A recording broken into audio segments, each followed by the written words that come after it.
এই যে দেখেন আমার ব্রোকলির অবস্থা, এগুলো ভালো হবে না। আর এটাতে তো পোক হয়েছে, তো আমি আজকে এগুলো সবগুলো কেটে ফেলবো। ওইটাও বেশি একটা ভালো হয় নাই, গাছগুলো যা হয়েছে, কিন্তু ব্রোকলি বেশি ভালো ধরে নাই। তাই ভাবতেছি যে এগুলো আর রাখবো না, এগুলো কেটে ফেলবো।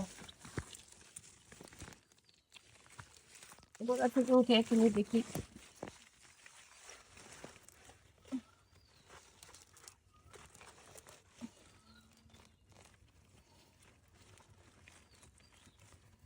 ছুরি একটা বোতা,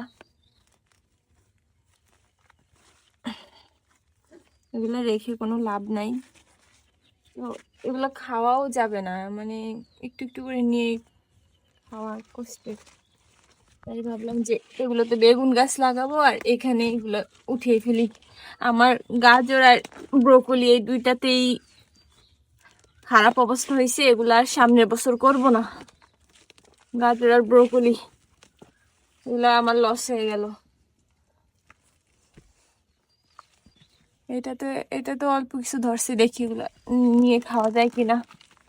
যদি খাওয়া যায় তো খাবো, আর না হয় ফেলে দিব।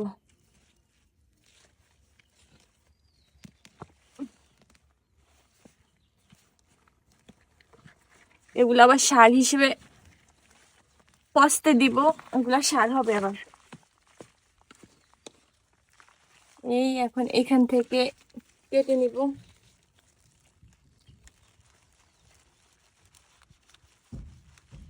কেটে বেছে নিব এই ছোট ছোট ব্রোকলি। এটা তো আছে, এটা থেকে নিব।